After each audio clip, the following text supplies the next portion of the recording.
what they want.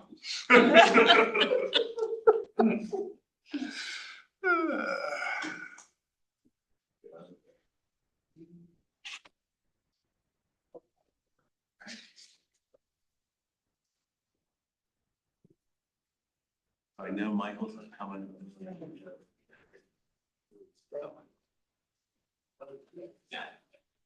Back coming. Your Dave. Huh? Dan's place, that's right. See, Dan hasn't been here for a while. It's been a while. Shane, did you guys happen to hear from Matt at all that whether he'd be coming or not? I don't remember seeing anything from him.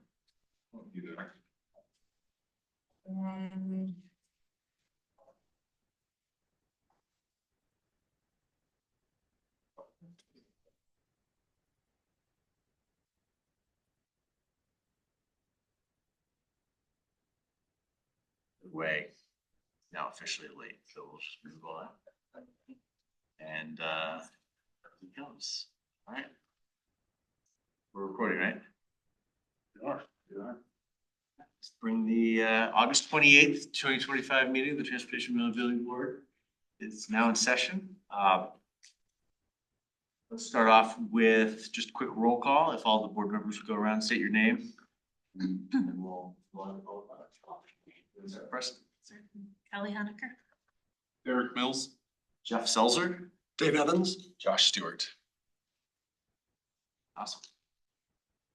All right, we'll start with public comment.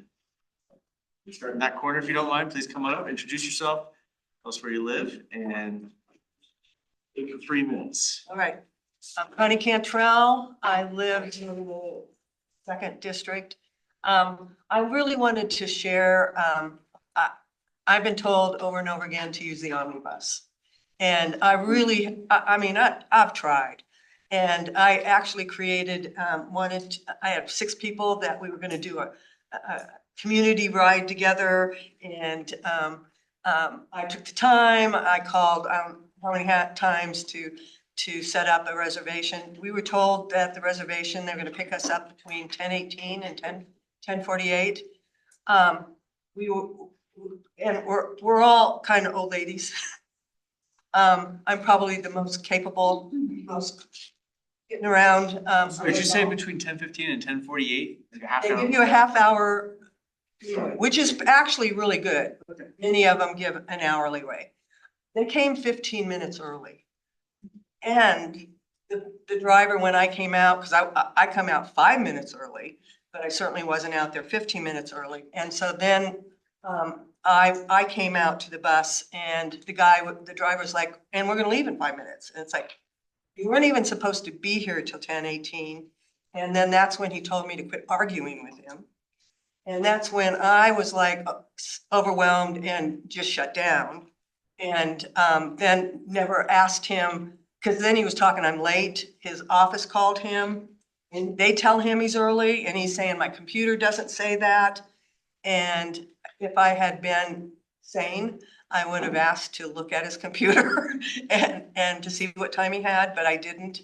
And then we all got in, and then one woman, we had 4 people that ended up going, and we were 15 minutes early. And one woman hadn't registered and they wouldn't let her register, take the time to register. So she didn't get to go. And so we're driving to King Soopers and the bus driver turns to me and says, so are you gonna set up a weekly ride? And it was like, no, we're not. So just wanted to share with you that the shuttle bus is really key when you're dealing with seniors. Having a ride coming at the same time that you can count on, and that you don't have to set up a reservation. You're not set up with a 30-minute or an hour-long wait. And many times people are sitting there for 45 minutes to an hour. And we're paying for this. City of Littleton is paying for the omnibus. The Via Mobility is the high level, and it's year wait to get on that list. One of our riders got on that list and they told her it's years waiting. If you can't get on the Via Mobility, you're on the omnibus and it is very limiting. So please find ways to get the shuttle back, the shopping cart back. Thank you. I'm sorry to ask you, what was that, you said that it was the Via Mobility? Via Mobility is the high end. It's the mother company. And then underneath that is the omnibus. And then, but we can't get on the Via Mobility. The only county that is open is Adams County. All the rest of the counties, we can't get on that Via Mobility. And it can take us 20 miles around. The omnibus takes you within the city limits and no more. Where do you live and where were you going?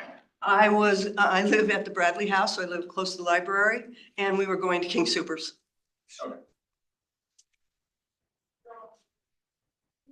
And I know, I'm sorry, 1 second. We talked about trying to talk, I'm talking to these guys, but this is for everybody. So we talked about trying to get the omnibus, have a conversation about that here in November that we talked about, or do you remember? I don't, but I can look that up right now. And are you familiar with Via Mobility and how that fits into the whole? Like, we don't need to talk about it right this second, but can that be part of that presentation so we actually understand like the scheme of things? Yes, yes, absolutely. So for everyone else, we talked about having, I think, context clues. All right, moving on. Robin.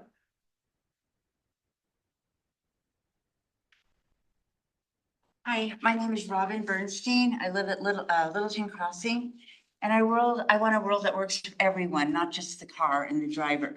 And I'm on Via Mobility. I signed up when I was at Geneva Village. So I went to the gym today, and so they took me back. It's great. You make an appointment. It's from Boulder. It's originating in Boulder. But I love it, you know? Okay. You're at a grand opening in a new shopping mall at the edge of town. You've been driving around looking for a parking space for 10 minutes. At last, right in front of you, a car pulls out of the spot. Suddenly, you hit your turn signal and wait as the car backs out. Suddenly, from the other direction comes a Jeep that pulls into this space. Not only that, but when you honk, the driver gets out, grins, and gives you the finger. Are you angry? Now change the scene. Instead of a brash Jeep driver, a cow walks into the space from the other direction, settles down in the middle of it. When you honk, she looks up, moo, doesn't budge. Are you angry? This contemporary Zen parable is a reminder for drivers to slow down, be aware, be mindful, and patient, since we all need to realize that roads are to be shared, because the driver could kill if they're distracted. The conscious mind has two primary states. It is either concentrated or distracted and cannot be at both simultaneously. Modern life creates distraction. The capacity for extended concentration is reduced. Creative people, original thinkers, and yogis must constantly sharpen the ability to concentrate single-pointedly. The cars are still going too fast. They need to slow down. I've also noticed how the cars have shaded windshields. That's another factor in pedestrian killings. So I can't tell if the driver is the parked car, of course. They're going in or out. You know, you wait and, you know, you see if they're in there. Again, unconscious behavior. They're too busy on their cell phone. They all need a class, as far as I'm concerned, on awareness and on the road. And driving in isolation, which is car culture, has eroded social civility. So I suggest once a week, no car. And like Connie was saying, the shopping bus circulator would be good. It would be a great advantage for Littleton. Thank you. You going to speak, ma'am? I'm going to sit here. I'm here for transportation for the omnibus or the shopping cart. As you could see what happened, it's needed for our housing. We have a few people that would go shopping. And I understand we are registered already with the omnibus, and we have to call them in advance, a day in advance and I have not used it yet. But I've heard that it needs a little organizing, a little bit, other things have to happen. They came earlier than they should have. And that kind of set the day, off. It's very important, for the people that need it. And I was very, used the shopping cart before the pandemic, and it was well received, wonderful people working in the bus and everything. So that's all. I just really, we need good transportation to go shopping. That's my say. I hope I'm been forceful enough to, it's important. Thank you. Thank you. Okay, my name is Barbara Wisniewski, and I've been here before, and I live at Allison Court. And I had a couple of things I might bring up, but I'm gonna just stick on the same topic about the omnibus. I've actually had pretty good luck with the omnibus with a few limited places that I go, like Advent Health, which is not that far from, but I've been trying to experiment and try to go to other places. And every time I call them, they, well, let me just say what happened. Okay, I called up to see if it would go to Hobby Lobby and the Christian bookstore that's right next to it, Costco, and there's a mall on Bowles. And I also asked them for something I didn't think would be there, TJ Maxx, which is on the other side. But anyway, I called somebody up and they took on all my addresses. Yes, you can go there, you can go there.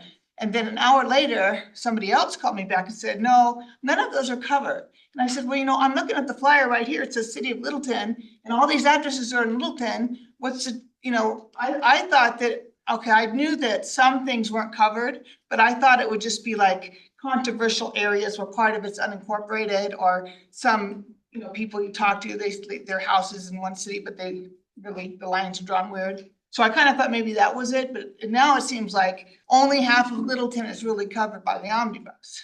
And so that's a disappointment to me. And if you're gonna only cover such a small part of it, I think you should change your flyers to not just say City of Littleton, because it's disappointing. So that's all I'm gonna talk about today. Thank you. Shane, Matt's trying to find a Zoom link.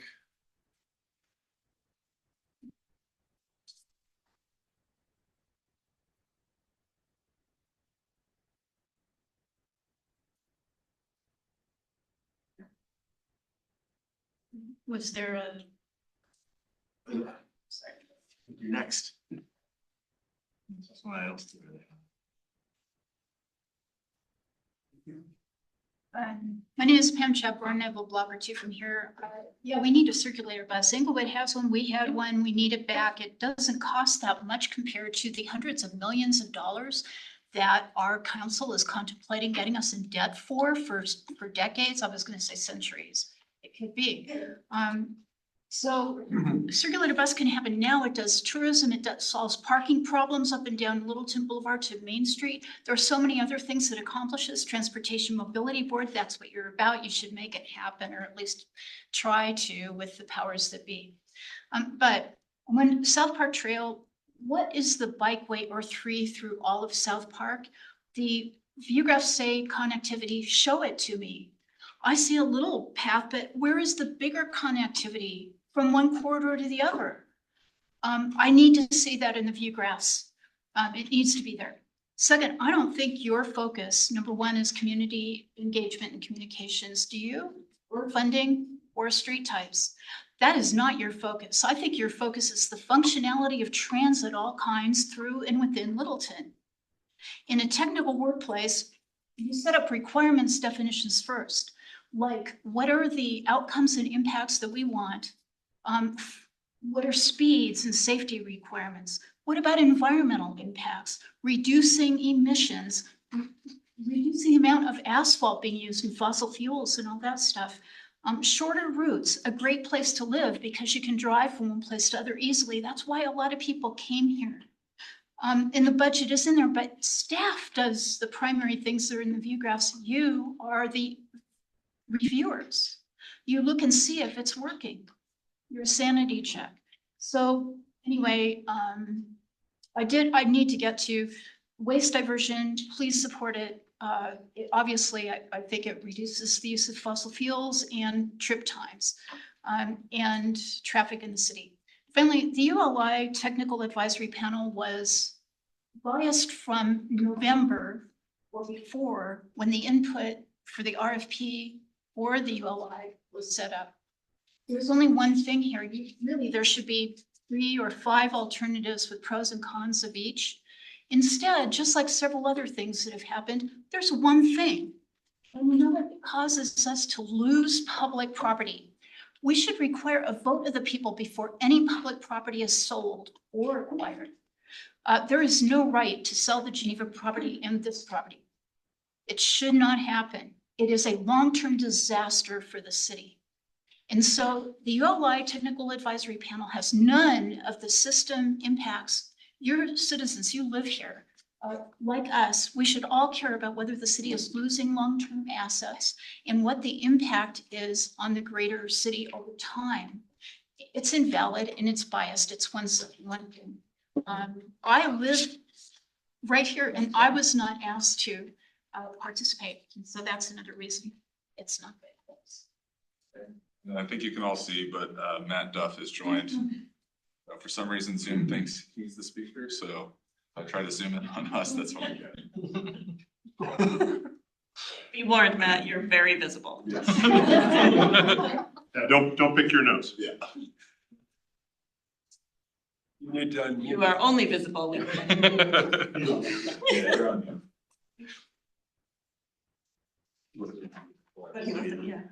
Either we don't, is it, do we have audio? Did you hear us, Matt? Yeah, can you hear us? Okay, Okay. All right. that's all that matters. I like it that way. All right, would you like to, sir? You can hear me now? Yes. Yes. Oh yeah, I'm sick and maybe contagious, so I figured it'd be better if I stayed away. Thank you. Yes. We appreciate that a lot.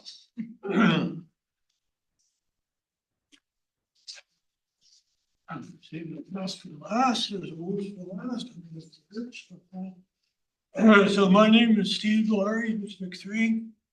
I came here tonight because I've been wondering why, after I stopped at the TMB table to meet, greet, and eat last week, I received an email from the Deputy City Manager that someone thought I had been, quote, contentious, unquote, when talking to a city employee who was there.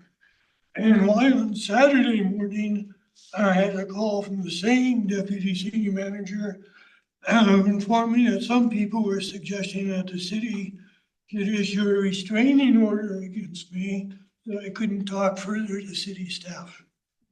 As you know, I'm one of the many citizens opposed to the paving of the Middle Avenue Trail. As part of the research into the background of the project, we reviewed the city's application to CDOT for a $1.8 million grant. The primary justification provided for paving of the trail was, quote, for many people living east of the light rail station, it remains virtually inaccessible without a car, unquote. Since this contradicts reality, in my opinion, I thought it would take the opportunity at the Meet, Greet, and Eat to ask the author of the application why he made that questionable statement. He didn't recall and said he'd have to review the document. That's fine. I hope he does provide an explanation. Also, as a matter of fact, there was another application to Arapahoe County Open Spaces for a $562,000 grant that also has to be prepared to so I reminded the staff members it's important that these applications for taxpayer funds be accurate. When I first read the two applications, I actually considered filing a complaint with the Board of Professional Engineers. I have since decided not to do that. I also pointed out that seeking financial gain based on incomplete or misleading statements may be considered fraudulent. The reputation and credibility of the city would therefore be at stake. I want to get some pizza with my grandson. I don't know what part of that dialogue was felt by someone to be contentious. I felt that the city should be able to back up such a statement with proper facts and analysis. So far, I don't see where I might have I do apologize if my tone that day in asking the question upset someone. But I feel the content of my remarks was certainly valid. I look forward to continuing to work with fellow citizens. Thank you very much. Major progress incorporated. Thank you. Thank you.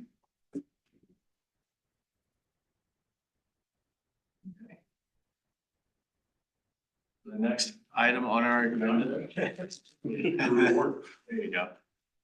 Is recap of the Safer Streets Littleton presentation that the staff did. And I'll start by saying did a fantastic job of presenting to city council at the Contentious, divisive group of thunderheads. rowdy. So I hope everybody had a chance to either watch it live or to watch it afterwards. Wanted to spend a little bit of time, kind of just get thoughts on what went right, what was missing, and then also what the other questions that you guys and I addressed, and then we have two of our experts right here. So we can make sure that we resolve everything. I thought it was great how staff was able to control their emotions at some of the rather outlandish statements.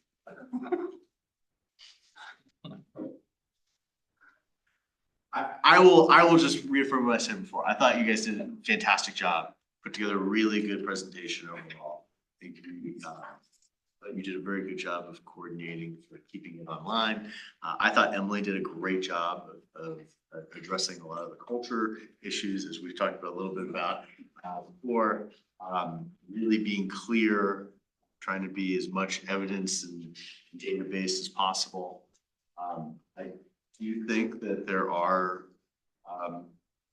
there's still some questions out there, and but overall, I think there's more misperceptions than there is differences of opinion. You look like you would like to weigh in on some of the statements. No, I do think there's some division within the council and potential for more division within the council around kind of just the value of efforts around. And I think that became apparent during some of the comments. My last comment, at least people weigh in,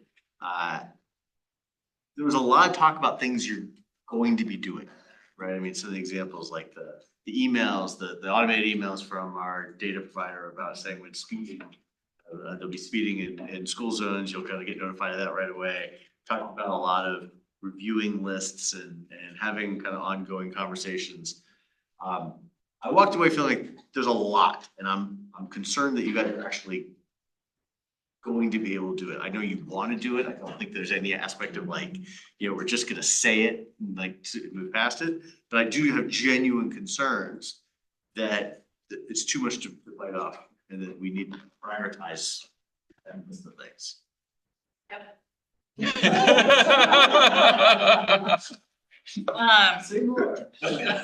Yeah, well, and that's why, I alluded to our list of 90+ actions and didn't want to show it because we are still vetting that. And there are constantly things that we realize are not on that list that are still kind of either part of the Safer Streets umbrella or related to that we need to be tracking. And so workload capacity has been a big topic of recent, not only among our transportation team, but also just public works in general. Just realizing that the level of projects we have set out to do is unsustainable long-term. From a staff capacity, from a funding capacity, managing it all. And so Safer Streets definitely falls in with that category. So that's why the strategic plan is not finalized yet, because we are still evaluating and determining what really is our priorities. And I think that's the next step is for next year is like, what is our top priorities in each of the 4 different goal areas and on what can we actually accomplish? We're trying to put hours towards different tasks and really schedule that out and see. And then we're also starting to track our time right now on ongoing tasks just to see like what did we estimate and what is reality? Because we know that a lot of times you underestimate how long things actually take. And we would rather do high quality work than just a lot of work that's, you know, maybe not the best quality. So we share those concerns and we're trying to figure it out. I don't know what that looks like yet. But I know there's concerns from the city manager's office with the TMP update next year as well of especially I think Shane and I's workload and being able to manage a project of that size and depth. So. I mean, this group is kind of pushed to do the TMP as opposed to other things. Like we've prioritized the TMP over safer streets, which I'm okay with. I'm not saying that's a bad thing, but that's part of the conversation. And Yeah, it's always a balancing act. Yeah. My feedback, and I'm curious as a council member, whether you had this, as watching it, the way it was delivered was we're doing all these things, or these are all things we're going to do, almost like a promise, if you will. And what I'm hearing now is, it was more of a like, here are all the things that we like to try to get to. And what I'm hearing is we'll come back with the actual promise list later. I walked away, at least the way it was presented, I heard this is the promise list. Yeah, I mean, I think everything we presented on are things that we are currently doing. So, because that's not our intent is that, yeah, we're gonna have to backtrack with council and with the public. So, that was not our intent.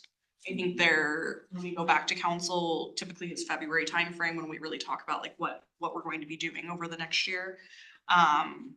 We'll have a better idea, and so that will be the time that we may have to, I guess, walk back some of the things that we discussed. But I think the majority of things we presented on are things that we are actively doing and going to continue to do. Can I put for consideration of, we are looking at one of the things we talked about is including safer streets as part of the TMP project. Identified in timeline, maybe not immediately, but no amount of capital projects happens immediately. Something to plan for and everything, and that would be a good way to work those into a feasible schedule. Also was something that could be published and worked into other priorities to kind of keep the same.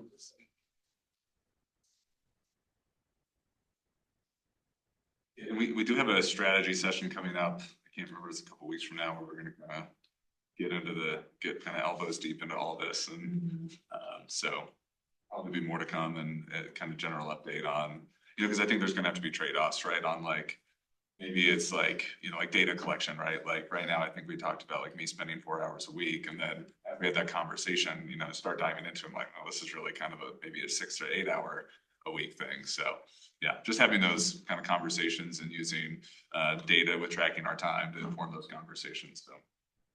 Yeah, and we have a pretty detailed schedule for safer streets, which I think it's still going through that vetting process, right? And right sizing it.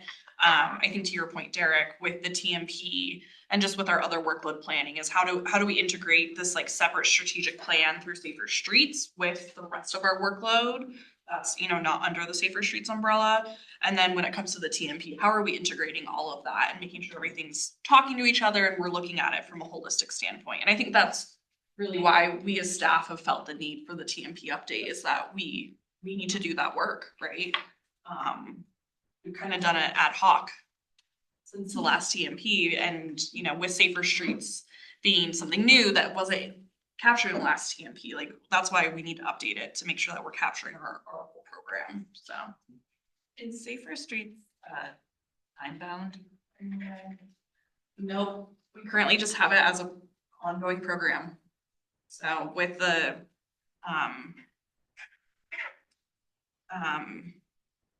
guess that we will have consistent funding, yeah, and maintain that level of funding. So I'm really glad with a lot of the things that you guys are doing. you took a lot of creative approaches and things that you weren't probably asked for. And I mean, even like Emily's practice parks at East Community Center, I mean, that's train them young, right? And like teach kids and do all the things. And so I was really happy about that. I would have liked to see more pushback against council on some data points, like if we have roads that aren't being utilized by bike and ped, we need to remind them that the data point is that surrounding areas have 3 times the ridership than Littleton does. That's because our roads are bad, not because people here just suck at riding a bike. You know? And so that kind of data, negative data, you know, that highlights an actual problem instead of just seeing it as this is the way people think here. So that's one thing. I'm really glad you're here tonight too, Robert. Because something that Euclid really made me realize, which is a beautiful project, and I would love to see more things like that, especially in front of schools, like a big multi-use path. And but pushback, believe it or not, a lot of the pushback I got talking to citizens was how do they shovel their walks? And so a quick simple ordinance that just says 48 inches from the curb towards your yard would be probably help with these people that are getting, you know, any kind of pedestrian bulb outs or daylighting on their intersections. Just so it could be very, very clear that just take it from the curb 4 feet back. You don't have to shovel this 500 square foot, you know, patch of concrete. So I think that would just help for public relations. I don't know what it takes to pass something like that, probably 2 years and a plan. At least 4 votes. At least 4 votes, that's right. And so that was something that, you know, just keep people happy. So something, but to go with that, code enforcement, and I know you did bring up in the conversation too, that we really just don't have code enforcement around our intersections.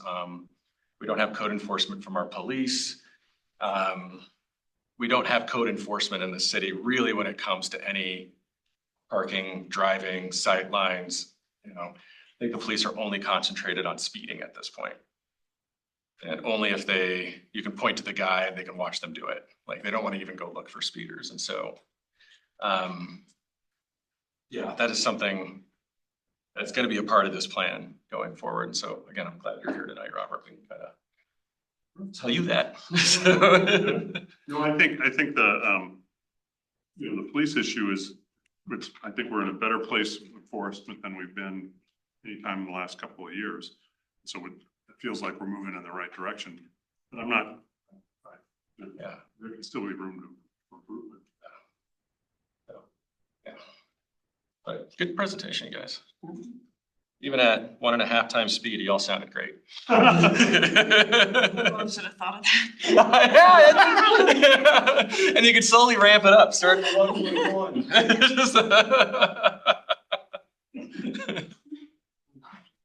Yeah, I would agree. I'm my work, like I'm a systems change nerd, so but I know it is not it's not very sexy and it's pretty dense. So but I appreciate that it was touched on.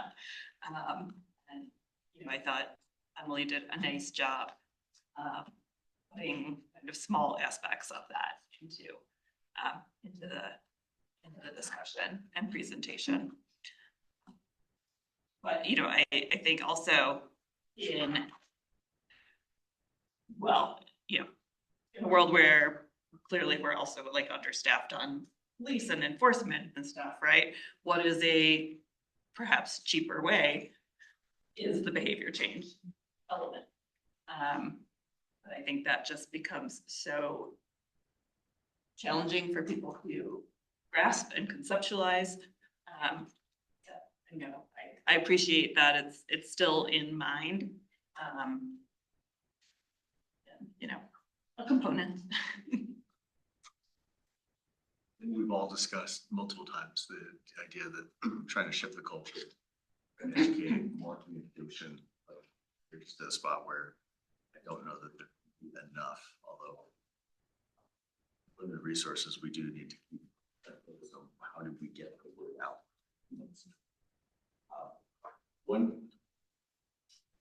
I keep having questions for other people who are not in this room. Like one of the things that did come up for me during that was this do we have a way, there was a lot of talk about communicating and trying to get out front of lots of different methods. Do we have a way to measure the impact of our communication? Like to know that if we are, that this method, we're reaching a lot of people, this method, we're not reaching anybody. But we can try to optimize that and using the methods that work the best and stopping the ones that don't. Yeah, I mean, so we can track engagements like on social media, and then clicks or opens when it comes to like the Littleton Report online. Now, does that really indicate engagement or just clicking? We typically track that in a project, right, where we would track survey responses or map comments or something like that. So that's a good question to ask. How can we maybe do that better as part of Safer Streets? And as part of our strategic plan, we do have key performance indicators under each of our 4 goal areas. And so under culture change, there's, a couple KPIs, as we call it. One being behavioral shifts, so looking at speeding, like reduction in speeding, looking at number of like tickets, those types of things. Shifts in high risk behavior, so again, looking at crashes, engagement participation. So currently we have in here number of events and number of residents participating in safety education programs or engagement events. Communications reach, number of posts and level of community engagement with posts related to Safer Streets. Percentage of students walking or biking to school, and then mode shift split, which comes out of the census. So these are how we're thinking of trying to track that. I don't think there's a perfect way to, so we're gonna try it, see how it goes, and then we can always shift these KPIs in future years if there's a better way to measure engagement. But we are trying to think about how we're measuring these things and seeing if our methods are effective. Were those KPIs in that presentation? They were not, no. I've never seen that. What's the scale in terms of, is it successful or not in terms of the number of engagements? And that's, I think, where we've left it, where we haven't necessarily put a goal to that yet. I think eventually we'll get there. I think for the time being, we just want it to track from year to year. How much are we doing and how are those numbers changing from year to year? I mean, that's a really good point though. I think that's something we want to get to, and maybe that's something that can be included in the TMP and link back to the TMP of what is our level of engagement and how do we determine if it is successful. Do we meet our goal? There has to be some. I'm sure there's research behind, right? Like what's the point? How many times does someone need to hear something or see something? So it takes hold. Yeah, in our city, our new communications director is trained in the International Public Participation Association. And so they have a whole scale of engagement of, at the lowest end, you're just informing, to the highest end, you are empowering. So I think as a city, we are shifting more to that model and using that model. And so I think Jessica can be a really good resource of, what is determined to be effective? What should our goals and KPIs be? And she's very engaged in the TMP update and helping us with that part of the scope, so. And that makes it more glad to hear utilizing other, not that you two aren't brilliant, but that's not, you didn't study public engagement and public relations, right? Presumably. And so to call in assets and expertise from others, it's really necessary. And I know there's a few staff requests for communications in the next year's budget. Obviously, that budget is not approved, so yet to be determined if they will get more staff members. But I know one role that they would like to add into that team is an engagement specialist that would really be focused on that and then could help, all of the different departments. Another one is a communications person specifically focused on public works, because we have so much work. So again, don't quote me on that. Well, budget still needs to be approved by council, but that's at least the way in the organization we're thinking of needing more staffing resources around that, so. I know Littleton Public Schools does a climate survey every so often for students, parents, and everybody. That survey. Yeah, I thought you might. But would there be a place to partner with Littleton Public Schools in that survey to ask how people are going to school? Yes. Because I think that's a huge data factor if you find more kids start riding and walking versus driving, Yes. and even riding buses. Less cars is probably the biggest data point that we could get from LPS. Yeah, we are actively trying to, we're actively working with LPS to figure out how to survey students and how they get to school. Not only because we want that data, but we're also preparing for a Safe Routes to School grant next year. And that is part of the grant requirement, is having before data and after data. So, yeah, I forget, we meet with the head of transportation at LPS, and she was talking about some survey. I don't know if it's the climate survey or another survey. There's a statewide climate survey, and so and then there's a different, that I worked on, the one that is a little specific I didn't work on, but the key issue is gonna be to get above her level, because she can't authorize those. Yes, and we are So, actively trying to meet with the head of curriculum, who seems to be the You know, one with. my unasked for advice would be to tell Jim to ask Todd. Because they meet pretty quickly. Or me, I haven't talked to Todd in a couple weeks, but I can talk to him about it. So, because we're talking about other things as well. Melissa's yeah. Yeah, Get Jim to help you. we can do that. Yeah, because I know Brad's been trying to, but Melissa's very busy. Yeah, and it's, yeah. But they don't do, that's not the department that does any of that work. So you're kind of in the wrong silo. You guys have probably a good relationship with Brad Leitner. Yeah, You know, talk to him. He talks to Todd every single day. yeah, and that's who, yeah, so Brad and Marcy have been our main points of contact with our monthly LPS coordination meeting. And so, yeah, Brad's been trying to track down Melissa for us. And the issue is just that Brad's in a different silo. I know, yeah. But I think with Runyon and some of the other things going on, there are a lot of conversation, the safety around those, and so, yeah. Yeah, we realize when school starts, everything is happening, so we're like, okay, we didn't get Melissa this month, but we're trying for next month at our coordination meeting, because hopefully by September, things will settle, hopefully. Will Runyon get their flashing beacons soon? Yes, We were out there last week. I don't know if they've come in. I know they poured the ramps, and we are actually not the ones installing. LPS ordered and will be installing, so that's LPS's timeline. I believe the ones at Euclid have been installed.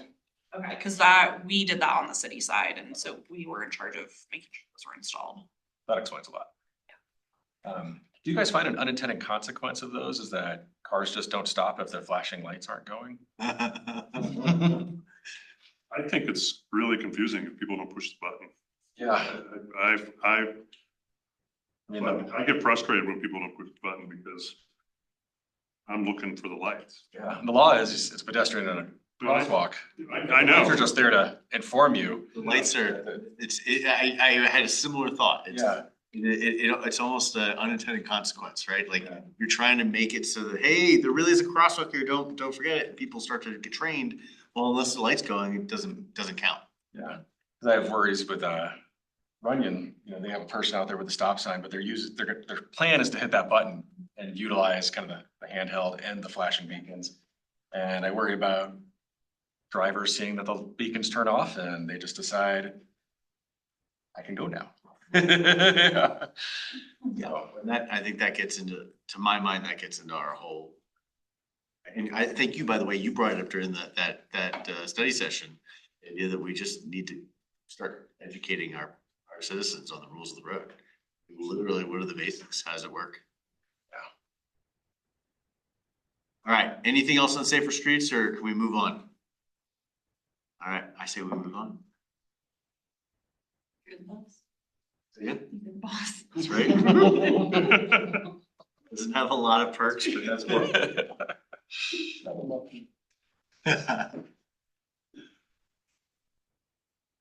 All right, so the County Line Road Connection Project.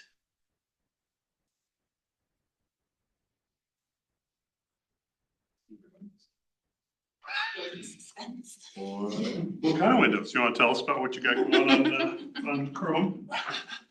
It's all very mild stuff. No, well, that's not exciting.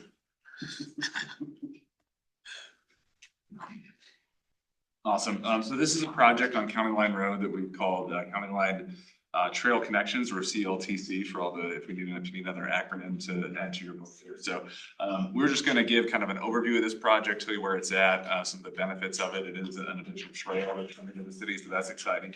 And then if there are any questions or talk about any discussions, so. Perfect. So high level, these are the things that we'll cover tonight. Perfect. So kind of a high level overview of what the project is. So the impetus for the project was a TIP opportunity a few years ago with Douglas County. This is part of, so each of the TIP opportunities are kind of based on the county boundary line.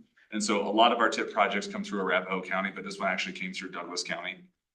This was a few years ago, where the real emphasis on TIP was multimodal projects. And so a lot of times jurisdictions will submit projects that are capacity projects or operation projects at intersections, but there was a real push this year to do multimodal projects. As part of that, we submitted this project, which was an idea to put a trail on the south side of County Line Road that would connect Broadway all the way to the Highline Canal Trail. So what this included, or what our current project includes, is it included concept development. So at the time, it was just kind of an idea. It was a line on a map. And so we fleshed out the concept. And then we're also going through design and then NEPA, which is the environmental review process. And so anytime you have federal dollars, you have to go through the environmental review process to make sure you're not hitting any endangered species or anything like that, or historic areas. So perfect. And then so this is one of kind of our first maps. I think this is actually one of our original concept maps to just show exactly what we're thinking about. So you can see Broadway there kind of creeps down the side. And you see that yellow line, which is a new shared use path on the north side of County Line Road, and then some connections down there to the Highline Canal Trail. So I know this is high level and probably hard to see, but we'll go through each of the elements individually, so you guys don't have to fret. Perfect. So why is this project significant? So the first one obviously is safety. So if you've been down on that south side of County Line Road is a very wide roadway. Most of it has a 5-foot sidewalk, but there is a segment that does not have a 5-foot sidewalk. And so if you were trying to get from the Broadway intersection to the Highline Canal, it would be a little hard to do so. Part of the reason that we looked at this too is that if you've been on the C470 trail over all the major intersections, there's grade separated passage over those. One of them that doesn't have it is Broadway. And so when this opportunity came up, this was when Douglas County said that, hey, we don't really have the funding right now to pursue this on our own. They were asking, there were some negotiations with CDOT to get it done, and it didn't work out. So we thought, well, people are going to be, the east side of County Line Road is getting widened with a new trail or a new shared use path over there. And so we thought, why not continue it to the west past the Broadway County Line intersection? So just getting people there, you know, across that intersection to the trail safely. Accessibility. So as I mentioned, there's a section sidewalk that's missing, but also at many of the intersections along that route, there are ramps, but they're not ADA compliant. So they're diagonal, which, you know, sends people into the middle of the intersection. They also don't have any detectable warning surfaces, which is not up to current ADA standards. So those are those little bumps that you feel on your feet as you get ready to walk into the intersection. So part of it was just addressing this accessibility issues. Regional connectivity, so this will connect to the Highline Canal Trail, which also provides access to the C470 trail, and then grant leverage. So this is always one of our goals, is how can we use taxpayer funds and be good stewards of taxpayer dollars by taking a little bit and then investing it and making it grow into something larger. And so grant obviously helps us do that. So I'm gonna probably turn it over broken drum for a while. So how does this fit into our bike priority and pedestrian priority network? Yeah, so that's a great question. And why don't we go through the project elements and then we can talk about that. My arms and hands inside the roller coaster.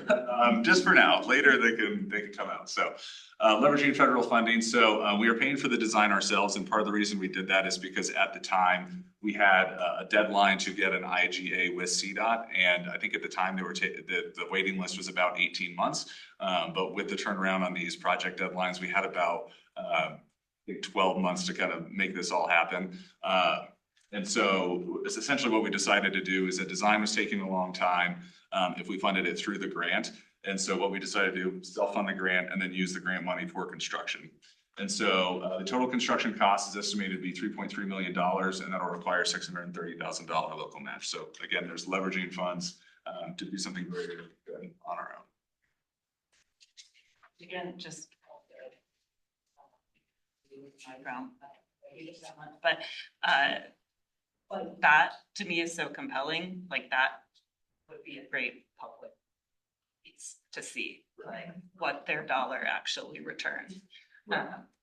Feels really exciting, because otherwise someone might just buy that and be like, oh, look, another multi-million-dollar sidewalk. You know?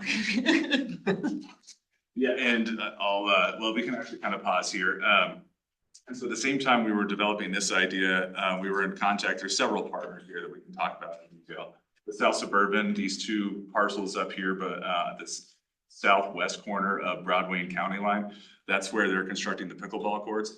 And so, you know, they were coming up with that idea at the same time we were coming up with this idea. So being able to provide a shared use path directly adjacent to these pickleballs, you know, provides great access. So yeah, so here's the first element. And so this is kind of the primary part of the project. And this is that shared use path on the south side of County Line Road that goes from Broadway all the way to the Highline Canal Trail.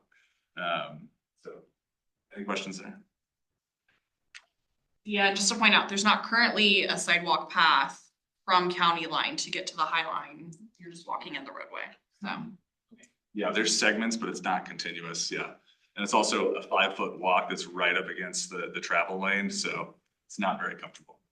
How far off the street will this be?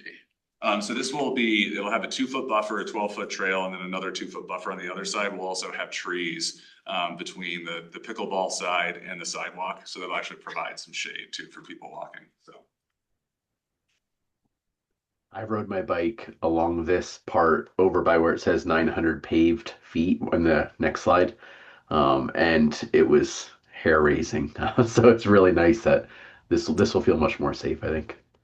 Good. Perfect. So the next segment here is, so let me actually go back. So right there at the South Park Lane and County Line intersection. So we'll be developing kind of a new offshoot from that intersection that'll go on the north side of the existing parking lot that will connect to the trailhead. So, and that's where our next element comes in. So this will be trail improvements on these two particular sections. So these two sections experience a lot of washout. And so when we met with South Suburban, one of the things they said is, hey, you know, we're constantly in Highlands Ranch Metro District 2, who maintains some of this. They said, you know, we're constantly having issues with washout when there's, you know, a big storm event. We get these giant ruts or just sections of the trail that are kind of, you know, impassable if you have accessibility issues. And so, you know, we originally asked like, well, does it make sense to keep this soft surface? And their preference was to make this section specifically paved. And so on the south side there, you can kind of see that gray dotted line. So the Highline Canal for almost 2 miles, kind of going south and west, is already paved, and then north for 900 feet is paved. So this is really connecting two paved sections. But we also know that there's a love for soft surface trails. And so currently there is east of there, there's an unmaintained maintenance trail that very few people access. And so what we're going to do is turn that into a soft surface trail that will serve both the maintenance access as well as people who still enjoy that soft surface stuff. So it'll actually be a little bit more soft surface. That'll be about 900 feet. So we'll also be addressing the intersections with the trail down there. So let me go back one. So where that blue dot is down there, that intersection can get a little bit dicey. And so we'll be kind of slowing people down. And rather than just kind of let it be a free for all, is kind of direct traffic a little better through that trail intersection. Are you gonna do anything with the bridge? That bridge, no. The one right, kind of in the middle there? Yeah, no. Yeah, that's currently paved also, but no, we don't have any plans right now to address that. As long as your fillings are good and tight. So I'm sorry, we're partnering with South Suburban on this? Yeah, so partnering, so we are, South Suburban is one of, like, they've been involved in the process, giving feedback on design, things like that. We've been partnering with a number of jurisdictions. So it's in terms of financial partnership, it's us and then the TIP grant. So they came through Douglas County. So we're paying, they're putting their 2 cents in, but we're paying for it and grants obviously paying for it. Yeah, and so they're also, they're coordinating us with us too. So for example, on the pickleball courts, they have to revise the access to get into the pickleball courts. But as part of that, they're taking our design and building that. So nice. We always coordinate well with South Suburban, and so there's an example. Who's responsible for the long-term maintenance of the trail upgrades? Yeah, so we will be, South Suburban will be responsible for maintaining the trail. They'll also be responsible for the trees and the irrigation that goes in up there. So we're initially installing it, and then we have an agreement with them to say that they'll maintain it. So Is all of that 12 feet wide? Is that kind of the standard for a paved trail like this? yeah, well, so shared use, kind of our minimum as a city is 10 feet. Anytime you get kind of smaller than that and you have a lot of people going opposite directions on different modes, it can get a little dicey. So we'd like to see 12. Originally, we had an option to go all the way up to 14. And the reason we decided not to is because of the impacts to chase that grade down. If you've ever been down there, if you're up on County Line, down toward the pickleball courts, right, it goes down. To chase that grade out would have had impacts on the pickleball court. And so it would have required, either building an additional wall to kind of a retaining wall, or South Suburban changing their design, which obviously they were not a fan of, so. So those are the trail upgrades. The nice thing, and then we just talked about the soft surface trail. The nice thing about this grant is you probably heard us talk a few times about money that we've applied for prior to the grant, where we thought it was going to be enough, and then we took the project out to bid, and it turns out the money we had wasn't nearly enough. So this was one where we anticipated that issue and actually asked for more money than we originally thought we needed. And so when we realized that in our initial estimates, we added something to the project. And so we've added a protected intersection at South Park Lane and County Line Road.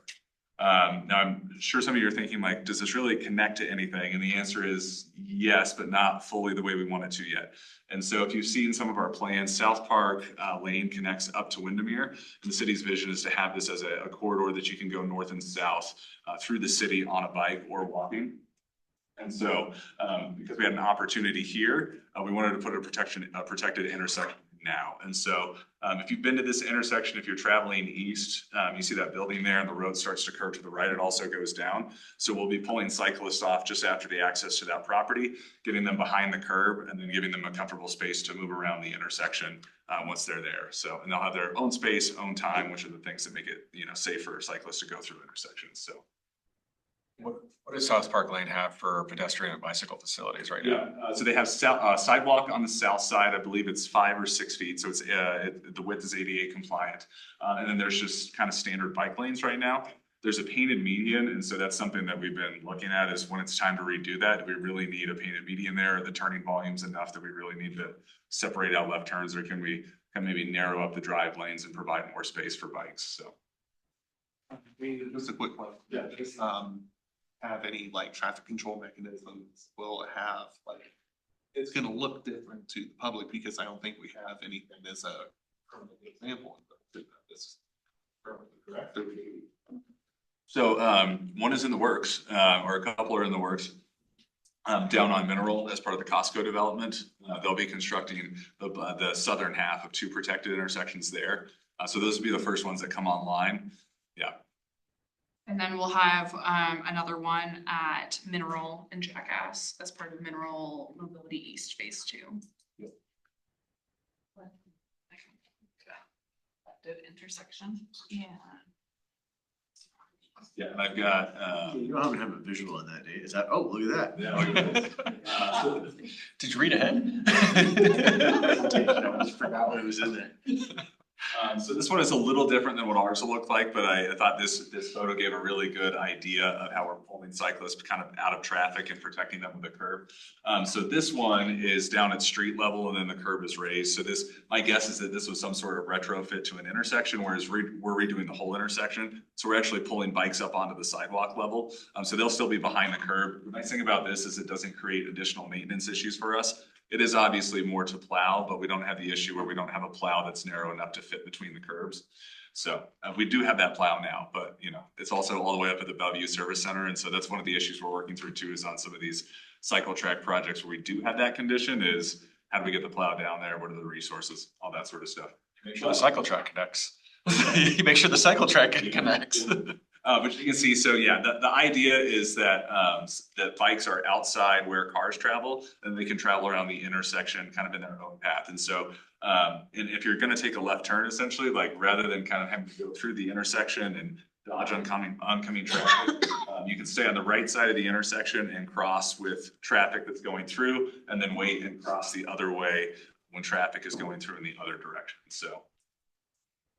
So if it's up on sidewalk level, will it be plowed in the winter or will it be left to its own? Yeah, it'll be plowed as the sidewalk is plowed. So that all Is depends. that sidewalk plowed? Yes, yeah, it depends on, you know, where the area is exactly and whether our grounds maintains that or whether it's the landowner, things like that. If the landowner doesn't do it, we have really strong code enforcement. That's right, yeah. And we are actively working on a, what does SOP stand for? Standard practice. Thank you. About snow plowing of bike lanes, making sure we're looking at priority routes, cadence of that. So we're working through that process on the maintenance side, on the back end right now as well. Very cool. Yeah. Awesome. And so the project website has been updated, and so this graphic is actually on the project website, which just ties all the improvements together kind of in one graphic, so you can see what it looks like. So, and there's a little preview of what the protected intersection will look like, so. And you might notice in the protected intersection, because there's not a multimodal facility on the top there, and we're providing a bi-directional multimodal facility on the south, we don't currently have bikes going across right there on the north leg of the intersection. We're envisioning them using the south leg of the intersection, right? And then if they want to go north, they can. If they want to go west, they can. But yeah, trying to encourage multimodal travel on that south side. Is the intersection at Broadway and County Line safe enough for a bike to kind of get across, to kind of get to grocery stores and all the other stuff that's over there? You know, it's uncomfortable, right? So, and this project isn't really addressing that intersection. So we are, as part of it, we're kind of widening out to, if we need to accommodate an additional eastbound left turn lane in the future, we are. So we're kind of widening the road out a little bit, but that's not cutting into the shared use path at all. So that's kind of the only impacts we're having on the intersection as part of this project, so. But the county line project ties into it. Yeah, on the other side, yeah, County Line path doesn't have a cut to like Target stores, does it? Will it? I think. Sorry, I didn't hear that. It's out of our jurisdiction, but like where Target is, that County Line trail, I mean, a big old elephant path that's area going down to Target. And I was wondering if they were doing anything to help with that. Yeah, that's a good question. We can ping Brent on that. Brent has been our contact. It's a Douglas County led project. Yeah, I know that they are providing some cross-county line access points to access the trail, like off of Clarkson, I believe is one of them, but I don't know how that far east, yeah. Yeah, I know that's outside your guys. Right, so, yeah. Their project website does say adding sidewalks. That's the extent. Keep it vague. Politically, I think Centennial is also in a conversation around how bike and pet say they want to be. The selection will be part of that conversation as well. Yeah, I definitely think we are pushing the needle more than Yes. Centennial and Douglas County are currently. So. Yes. Yeah, we saw trade-offs on Phillips Avenue, protected bike lanes. So. Perfect. So here's just kind of an overview of the project timeline. We originally were hoping to kind of be ready to go at the end of the year with a contractor on board and things like that. We've had a few issues at kind of 90% design where, we've been talking with the landowners for about 18 months on acquisition and things like that. And so we had some appraisals in the spring. And we were anticipating, $5,000 to $10,000 worth of expenses for acquiring a little bit of land to widen out the path. And both appraisals came back at about 10 times that. So we are reworking some things there just to avoid tree impacts. That was kind of one of the biggest expenses. There's some really big trees up there. So we're working to revise that a little bit. So the idea is to get through the whole design process at the end of this year and then look to go to construction sometime next year. Is this like a 2-month project, an 8-month project, a 2-year? Oh, the construction? Once construction actually starts. Yeah, I could look up the specifics, but I think it's planned for about a year, so a little less. Thank you for addressing that priority. Yeah. You missed the bed party. Yeah. So Broadway, that's true, like our current map. So it's sort of kind of fit into that as well. Yeah, and so one of the things too that we want to address with the TMP update is, when we have opportunities like we did with the TIP opportunity to pursue something that's multimodal and maybe isn't exactly where we had planned something, is coming up with a standard framework of, okay, how do we kind of go, no-go this, right? We don't want to miss opportunities where, there's an opportunity to put in something great, but also, we don't need to have shiny object syndrome where every time there's an opportunity, we jump, right? Don't get distracted by the squirrels. Yeah, and I think that, initially kind of when I started, that was kind of the directive, right? It's like, hey, we have like $200,000 a year in grant funding, like, let's just go get some. And then we were successful at that. And now we're refining the process of like, okay, do we need to pursue every single opportunity? What do we focus on? Things like that. Awesome. Is there a plan eventually to connect this really awesome Broadway and just north of Mineral project with the County Line Trail at some point and improve that route too? So there is, we're in the very early stages of redoing the intersection of Broadway and Mineral. That is our last project where we applied for funding literal weeks before the pandemic and are now at the point where we're like, well, we know construction is underfunded, so we're strategizing on how we address that. But yeah, so there's a project plan there. There's obviously the Broadway corridor study, which we're, trying to advance regional talks on, how to make things happen like that. Redoing that entire corridor would be definitely a regional project with big federal dollars attached, so. Isn't the Broadway Mineral also one of our kind of core high accident sites? It is, yeah, it's one of our, and I can bring up the TMP, but yeah, it's one of our high injury network intersections, so. My daughter was an accident there, so she's fine. That's good. Any other questions or thoughts on this? Be diving into the weeds if I did. Yeah, let's not get into the weeds. Again, at a high level, I just want to reinforce what we said, and this is a great opportunity to use minimal dollars or leverage other dollars, I should say, not minimal, leverage other dollars to help us fill in our already stated network. And it's not exactly spot on because it does play right into our network, so. Yeah, and I think with the opportunistic, we didn't know it at the time, but I think with the South Suburban pickleball courts coming in, so having the opportunity to align our project with their project at construction instead of having to retrofit and, yeah, like Shane said, grades are complicated, and so working with them and making sure that they're building the retaining wall that's needed to support our trail and et cetera.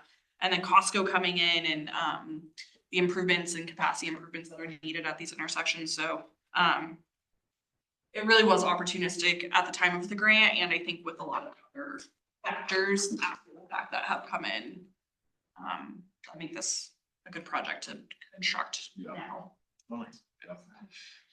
And as Shane mentioned, the South Park Lane kind of connects into that whole Windermere corridor, which is we have that entire stretch as part of a future corridor study to be determined time. But we would look holistically at that north-south connection for bikes and pets. Will because I ride that all the time, right? And South Park is my way to get to starting point for a lot of my rides. So this change will change from having to go through the parking lot, there by the Ford dealership and all the rest of that to sneak over and get on Phillips. I'll just go that way, particularly on the C-470, because getting there any other way is difficult. Well, Dave, this is all about you. No, I'm loving it. There's perks to being Yeah, and there are, and again, with being opportunistic, we're always trying to align the work we're doing with our capital improvement program and payment management. And so I know South Park Lane is on one of the upcoming years. And so that will be the chance that we'll look at, at that point, we'll really look at striping improvements. What can we do between the existing curb? Because we won't be reconstructing the whole roadway, but what changes like the striped bike lanes we make? Is there room for a buffer that we can eventually then protect, those types of things? Same with Jameson. Excellent. Any other questions or thoughts, or we move on? Learn how to play pickleball.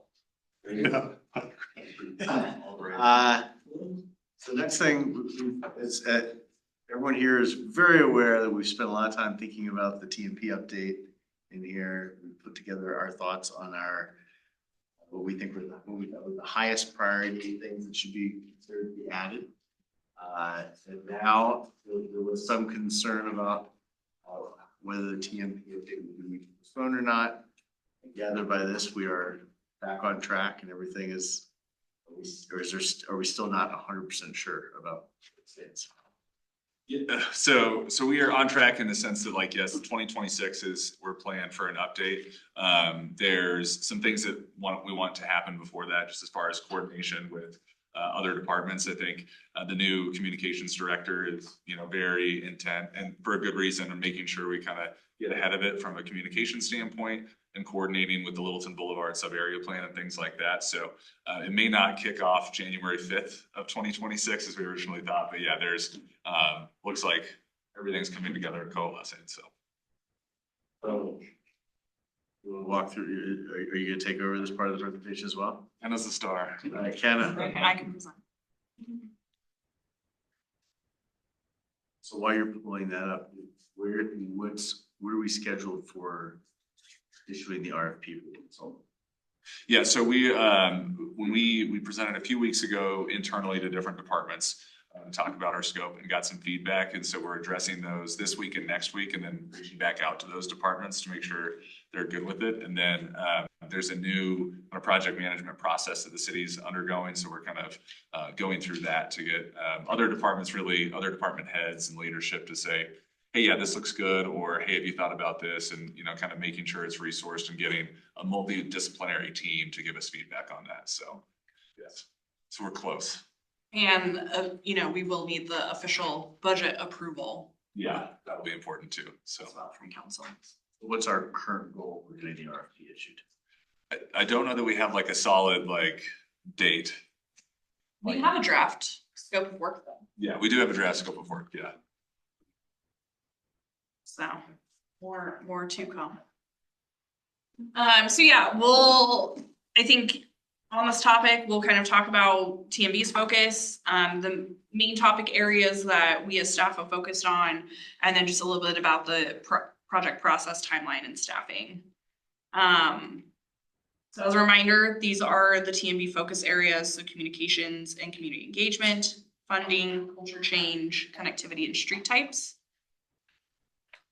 And I took these from the summaries that you all put together. So these are your words, just as a little reminder of kind of high level topics that you all talked about. So specifically for communications and community engagement, determining clear criteria for when engagement's required. And that is a conversation we have been ongoing with Jessica, the comms director. Guidance on, number, type, duration of engagement activities, best practices, thresholds for different levels of outreach. So again, working with communications through that work, and including that in our scope of work. Developing a communications framework for both messaging, whether it's social media, website, our newsletters, signage, yard signs, those types of things, making sure we're utilizing feedback loops, which is something, you know, with Safer Streets, we really tried to utilize, like with our pilot project survey is, you know, we go put something out, we put out the survey, we ask for that, and then we're using that and other data points along with the survey input or a feedback loop, and then we can make revisions. So having this just throughout the whole TMP process, school partnerships, and then long-term public education efforts. Slight detour, but again, I'm gonna talk about something that Robert talked about. Like, again, I think the feedback loop, what you said is right. I think there's also an aspect of just, it's very important for us to talk to the public about what worked and what didn't with our projects, right? I think Robert was talking about the ULIP project, but what lessons learned, like now that we're through it, what we've done differently, what worked, what didn't work. I think to my mind, that's just part of the feedback loop. Yeah, totally. Funding, the main topics that you all talked about is project phasing, bundling and cost sharing opportunities, using pilot projects and quick build materials, making sure we're looking at the asset management and maintenance side of things when we're thinking about funding. So a project is not just planning, design, construction, but it's the whole lifespan of the project. Future funding strategies, how do we use impact fees, prioritizing projects. And that's definitely something we want to update in our TMPs is how we're looking at projects and making these priorities. And then looking at financial trends. So, you know, what are other financial tools available? Sales tax rates, as you know, that's how most of the city is funded. Population growth, any recession indicators, material and labor costs, as you know, we're at that point over recent years. Debt versus inflation and the benefits and negatives that go along with getting debt, and then just development trends overall. Culture change. So, you know, the conversation around this was really culture change as part of Safer Streets Littleton, but how do we make this a part of the overall TMP? So making it an organizing theme and weave it throughout all of our goals. Updating levels of service to go away from more of an auto-centric to a more multimodal model, including our project evaluation criteria, embedding education and public engagement as a core strategy and through all the work we do, prioritizing equity and quality of life. And so how do we do that? You know, what is the lived experience of users? How are we capturing that? And then clarifying funding and implementation tools. So making sure that we're allocating funding for programmatic efforts like behavior change programs, education, other types of outreach, just not only the infrastructure side, right? Connectivity, the big themes here was integrated mobility planning.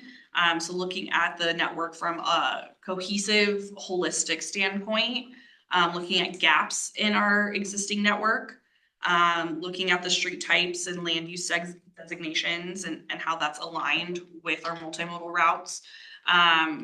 Public transportation, as we've heard a lot about the need to look at public transportation outside of just the lens of RTD and how we're serving residents of all ages and abilities. And then really prioritizing connectivity and safety in high pedestrian and bicycle areas like school zones, downtown corridors, for multimodal. And then street types. I have a typo, sorry. Bottom-up approach to street types, so looking at land use, network connectivity, amenities, and then level of service, making sure that we're matching speed and the use of those corridors. And so if they're not aligned, one of those things has to change, right? So how do we make sure that those are aligned with one another?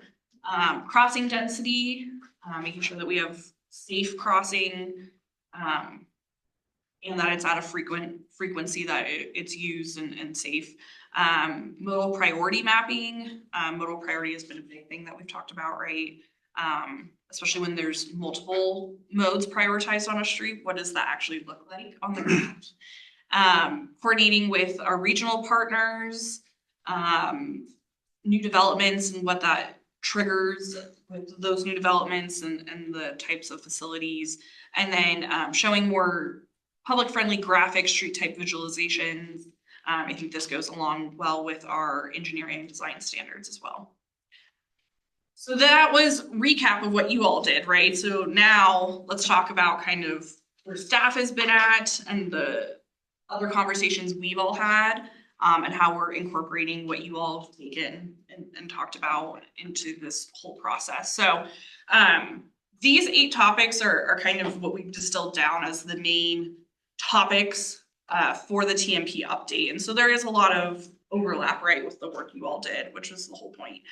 So safety being number 1, multimodal analysis. So that really gets into that connectivity, street types conversation, equity and inclusive access, transit and emerging technology, the culture change and education piece, climate and sustainability, implementation tools and prioritization, and then public and stakeholder engagement.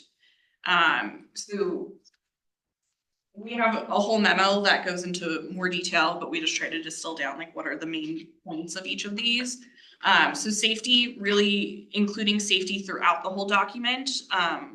Safety is not one of our goals in the TMP right now. It's captured under the healthy goal, but how do we elevate safety to a higher level? And this looks at the safe systems approach, our high injury network updates. We've been pretty successful with addressing high injury network and bottleneck locations. And so what is the next iteration of the high injury network? And a lot of the crash reporting that we're doing now that Emily's working on is going to help inform that. And we're actually going to be looking more at systemic analysis and really diving deeper into not just where a crash is happening, but severity, density. I don't know if we're getting into crash rates, but more along that level, which I think, this group has talked about, that we know where most of our crashes happen. It's on our RTO roadways, but how do we go to that next level to really analyze what's happening on our collector corridors, local roadways, those types of things. A citywide speed limit analysis. So that's where that 20 is plenty conversation has come in, and where we as staff have really recommended, let's do a holistic speed limit analysis and make sure that our speeds are aligned with our roadways. And again, if they're not, what has to change to make that happen? And then other safety action plan elements. So I think everyone's unsure about the state of federal funding over the next couple of years, specifically the Safe Streets for All grant program. It is in its last year, so it's up to Congress to reappropriate that money. However, I think we all recognize that including safety action plan elements into our TMP that would make us eligible for future funding is just setting us up for success. If there's future funding opportunities, and it's just good practice. So that's safety, multimodal analysis, complete streets. So, our last TMP really stopped at the complete network. And so how do we go to the next level into complete streets? Really looking at those modal networks and priorities, and how do you prioritize multiple modes on a roadway? What does that look like? Connectivity is a big one, which you all talked so much about. And then those street typologies. So that's very aligned, I think, with what you all talked about. Equity and inclusive access. So again, we have to follow ADA and PROAG, which is public right-of-way accessibility guidelines. And PROAG was best practice and was the best practice, but now it is enforceable, it is law. So how are we incorporating those things into the TMP? And like our ADA transition plan right around the time of the TMP. So how do we include that into the TMP update? And then just thinking, how do we think about equity? Equity is not really a part of our current TMP. That's a really broad topic, and we have not fully figured out what that looks like yet. You can talk about equity from a geographic standpoint, money standpoint, like there's a million ways, so more to come on that. Well, based on comments we get pretty regularly, it's from an economic standpoint. Right, yeah. So we want to make sure we're looking at equity. We just don't know what that necessarily looks like yet, but. Well, yeah, I don't disagree with you. The problem is it's a much bigger conversation, and it's really trying to get the community has to come to some consensus of what that means. Yeah. Yeah. My My concern is that that may not be doable in 2026. Yeah. The flip side is I would suggest many of the things that we prioritized, we would like to see prioritized, and many of the things I've heard you guys talk about, get to that equity that you sort of back in from the side, for instance. Yeah. Yeah, and I think we're starting to look at that equity lens in a lot of the work we're doing, like our neighborhood traffic calming program. Part of that like analysis, we're starting to look at that equity piece and yeah. Equity is a broader conversation than just the TMP, right? It's broader than just our group. It's really a citywide conversation. And so we are working with the powers within the city of how do we handle this. And it really is elevated from this, but we want to make sure it's included in the TMP. Transit and emerging mobility. So really thinking at what is the state of transit? What is the state of RTD? Let's look at their system optimization plan and what they've said. This is what we are going to do and not going to do. Looking at alternative models like microtransit, like Lone Tree came and presented on. Looking at services like Omnibus, potentially, shopping cart, circulators, those types of things. Using the recommendations from like the Arapahoe County-wide transit study that is about to start. And then micromobility as well, which is also included in that Arapahoe County study. And then the culture change. So really, how do we include culture change into the TMP? What does that look like? And then the integration of safer streets as well. On the culture change, I hope that you, culture change to what is defined? Yeah. What is the endpoint that we're trying to change? Yeah. Great point. Climate and sustainability. That's in the 2-page. That was in the work we put together. I'm sorry, That's okay. No. So just environmental sustainability, transportation is one of the biggest factors to greenhouse gases. Climate resiliency, as potentially climate disasters happen, how are we dealing with that, or how are we prepared? Laura, who is our sustainability rep for the city, is working on a climate action plan. So I think there's more to come of how that study influences the TMP and vice versa, and how we can integrate those two. So she's really focused on that. Implementation tools and prioritization, re-looking at our project prioritization. How are we prioritizing projects? What is the inputs for that? Metrics and performance tracking. So we have a little bit of this, but really taking it to the next level in this TMP update.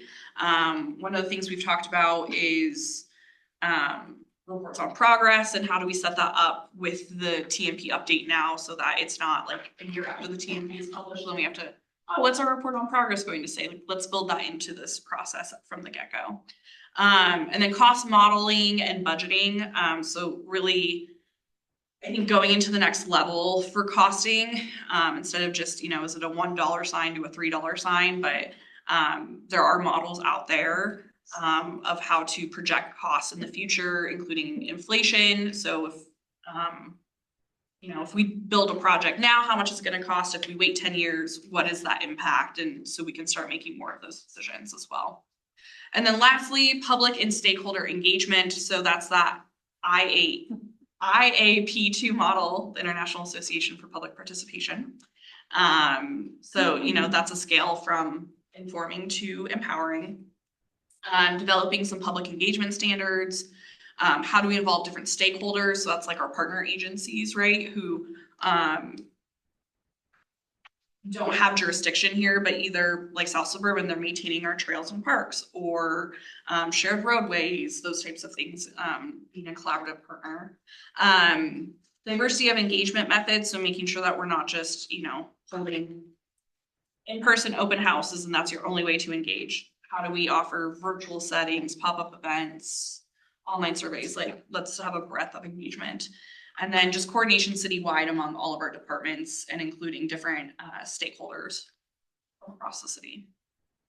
I updated this table from last month, so hopefully this is more aligned with TMB and staff discussions. I don't want to go through this line by line, but if you all have comments, please send them our way and we are happy to make more updates.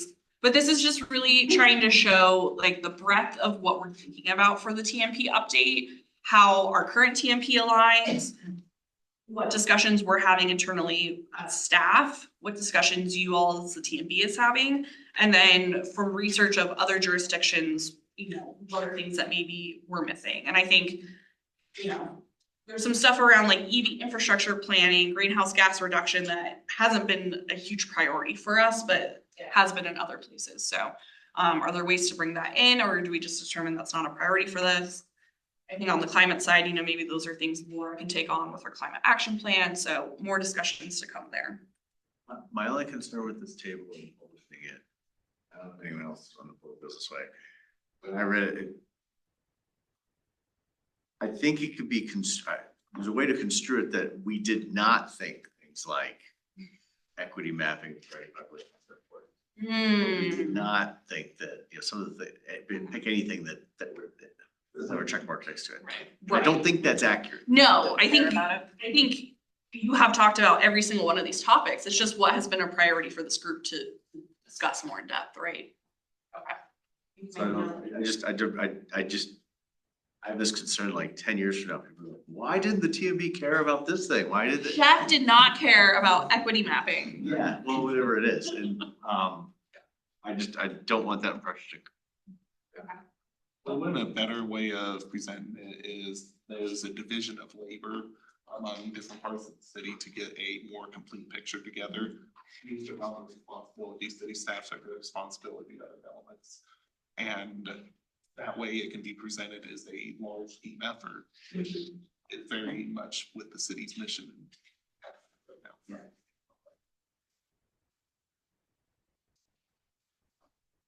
Was that first and last mile transit access just off one's radar at this point? No, I don't think so. I mean, yeah, so I'm just looking for gaps and I'm just, you know, like an orthodontist. I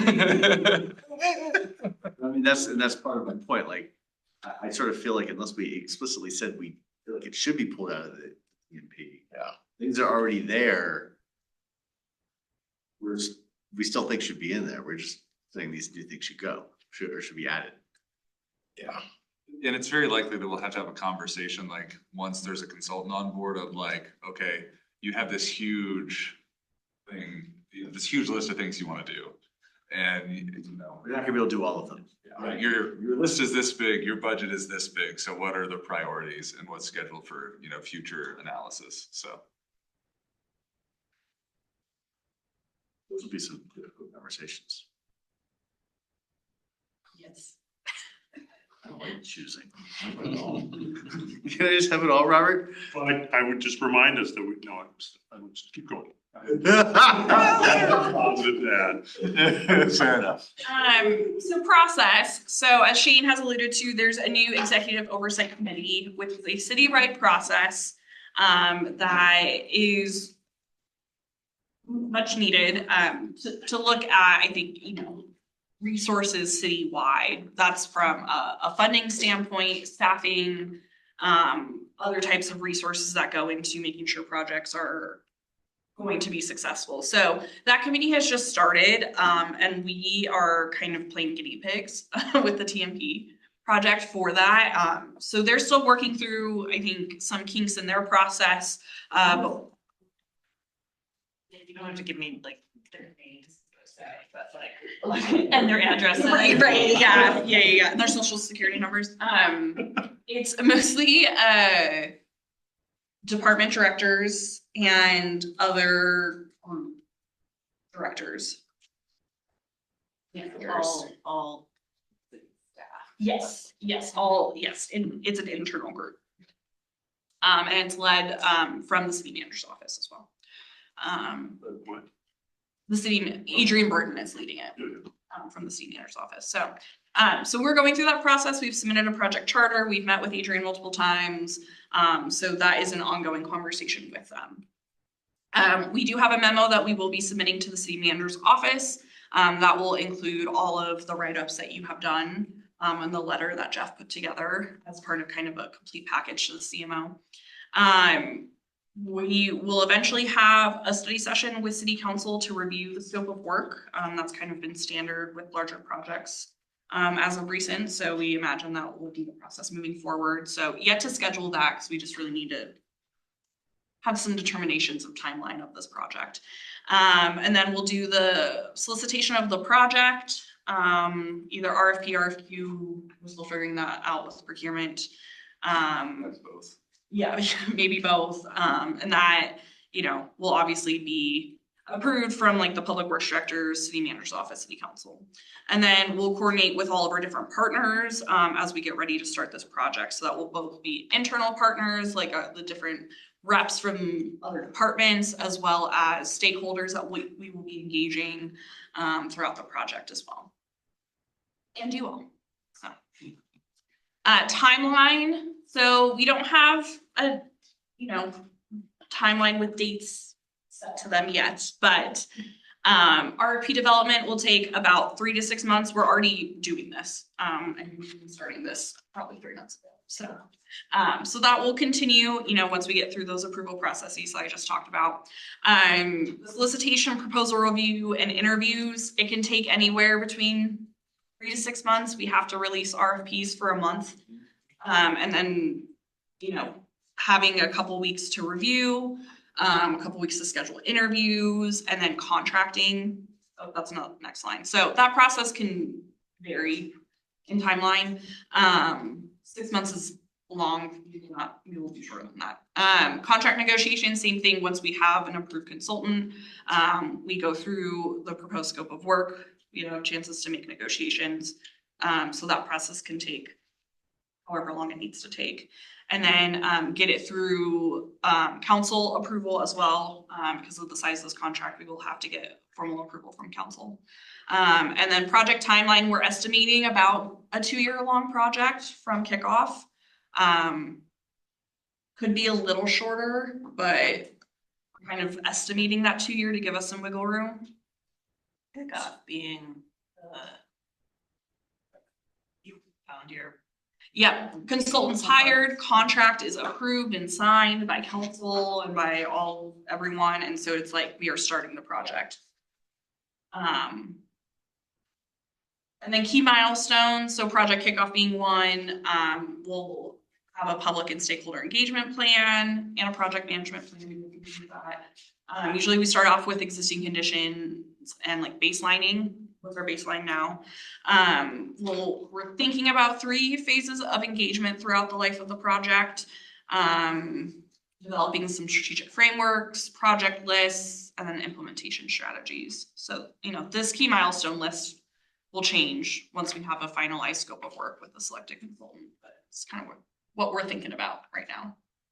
So looking at this, looks to me like July 1st, 2026 is probably a reasonably good case for getting things started.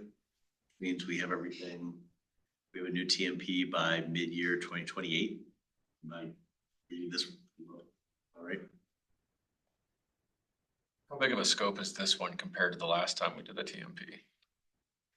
Yeah, so this one will be a little bit bigger because when we did the last TMP, there was the envision process first, which really engaged the community and set the stage for the TMP. So because right now the plan is not to do it in conjunction with the comp plan, that will be all that public engagement that happened on the front end last time will be included into this scope. So it'll be bigger. And if you're asking like in terms of dollar amount, we don't have an exact amount, but there's including that public engagement, there's also pandemic, which made things more expensive. So Like the last public facing document is like 150 pages. Would this be something that's like 300 pages or about the same? Yeah. I mean, just another element to measure it. Like, That's a good quality now. yeah. I don't know if we've talked about that. My first inclination is to say no, like, I don't think having a longer plan makes it better necessarily. But yeah, to be determined. I don't know. Yeah, and how do we maybe adapt some emerging technologies to make it more interactive or online? You know, you plop down 150-page document and you might be the only folks who read it with us, right? So We are the only folks in it. yeah. How do we make it more engaging so that people want to engage and easier to access too? So rather than going through a PDF and searching for what you're looking for, is, you know, how do we make it so you're like, hey, are bike lanes coming to my street? And is there a way that you can interact with the TMP online that'll tell you pretty clearly? So. And when looking for those contractors, like in the world that I work in, you know, certain contractors think one way or do things one way versus others do things another way. And depending on the project, you kind of keep those things in mind. Is that something in this type of project where there's certain contractors that you'll want this to go to because you know they're going to give the results that you're kind of looking for versus other contractors that do the same thing? Is that part of your process? I'm not sure they can answer that question. It goes to everyone. It's just best asked over a cup of coffee. There you go. That's misleading. Disregard. So, well, it does go out, so like there's, like Rocky Mountain e-purchasing or BidNet is what we send all the solicitations out through. So people will sign up for certain projects and we'll click those categories. And then anybody who signed up for those projects, any contractor, consultant, will get notification of that. So ultimately hundreds of companies will. We're all welcome to bid. Oh, yeah, absolutely, yeah. And that's where it really gets down to like our scoring criteria, right? Making sure that we've really reviewed what our criteria is and how we're weighting things and really make sure that we're getting the end result and selecting a consultant that really aligns with our values and what we're wanting to accomplish with this project. So having clear goals will help make that easier and not just going to a buddy, Jeff.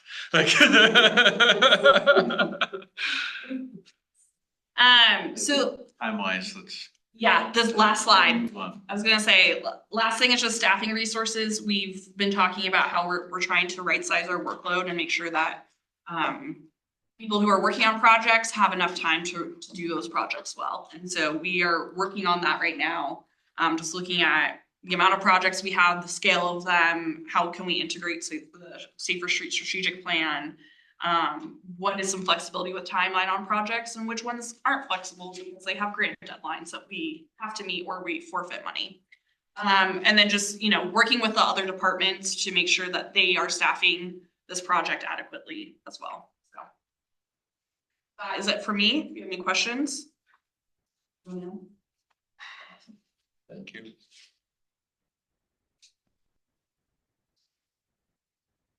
All right, next thing on here is a field trip.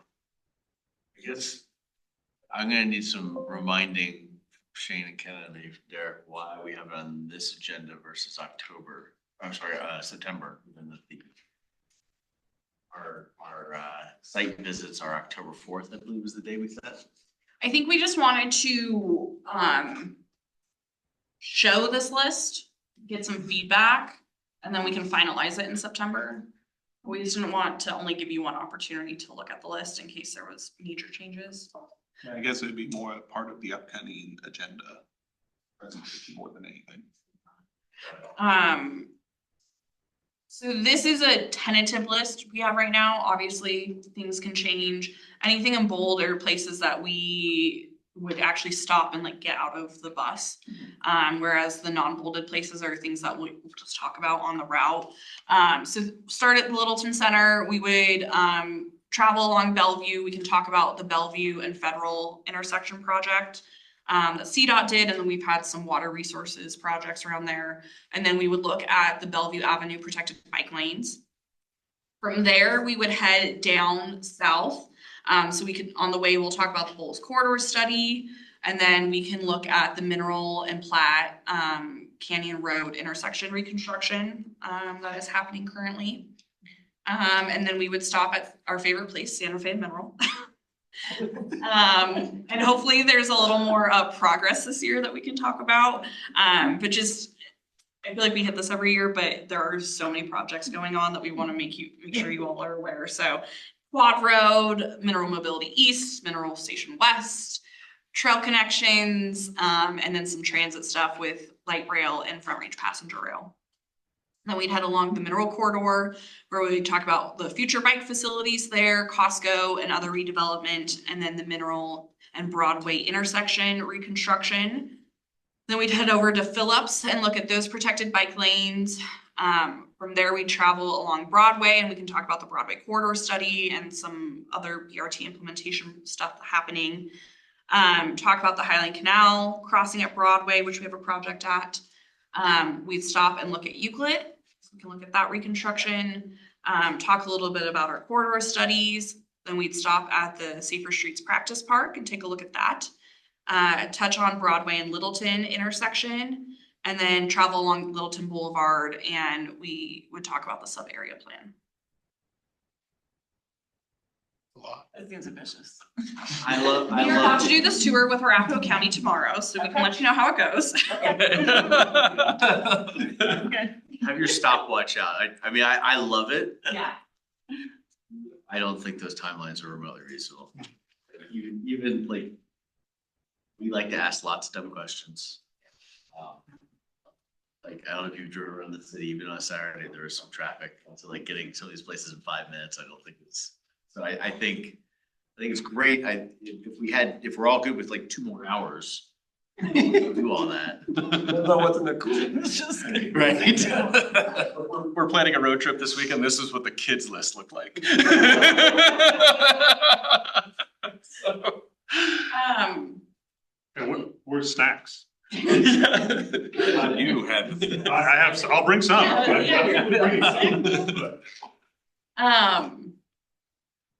Yeah, well, obviously, we can maybe talk at the planning meeting of, if, I don't know, if you all wanna provide, like, what's your top thing you want? That's what I was gonna ask. So if I could ask all of you before we meet Wednesday, next Wednesday? Yeah. Before next Wednesday, and that does not mean like Wednesday morning at 8 o'clock, like literally before by Tuesday.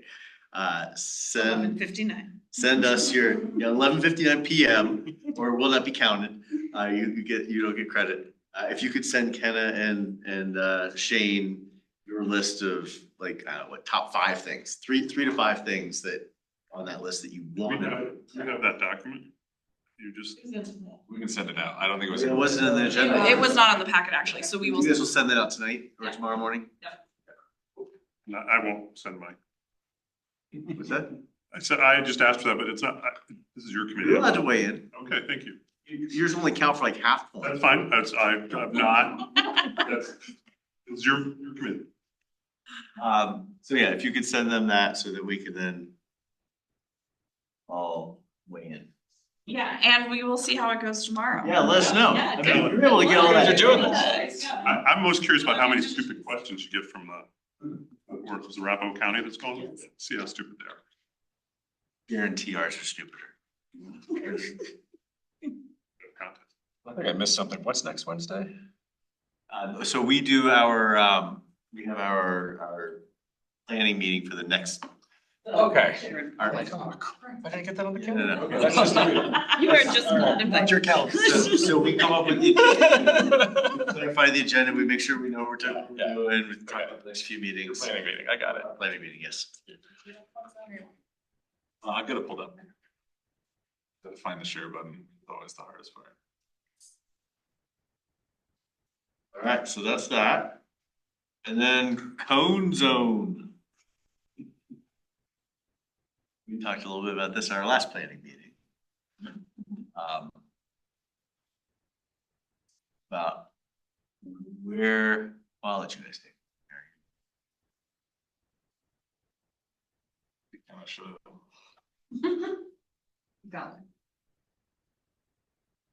So this is a new public facing website that was launched this year that is showing all of the traffic impacts in construction, so both road closures and any trail closures. So it was launched earlier this summer and originally it was just a drop down list, but now we've integrated it into GIS so that we can have this nice map. as well as, you know, a list that goes along with it. And so it's just us trying to be more transparent with the public, where are projects happening, what impacts will happen. So Lee Gulch up Broadway culvert repairs and underpass. I'm glad you zoomed in, Shane. That looked like a little mini explosion when it was zoomed out. Oh, yes, okay, I see that, yeah. There it is. Oh. I thought it was like a wound. Yeah. So this came up just as part of the conversation of just on the communication front. How are we communicating with the public? How are we helping everyone understand what we're in the middle of doing? How long is it gonna take? What are the impacts? You know, from my perspective, I would really like to see, and I'm not trying to put significant work on the communication staff, but a little bit more of a write-up of like, this is what this is about, like why we're doing this, how it fits into our master plan, right? Like, this is why this fits in here. Yeah, and I was gonna say, I think you can link to each of the project web pages.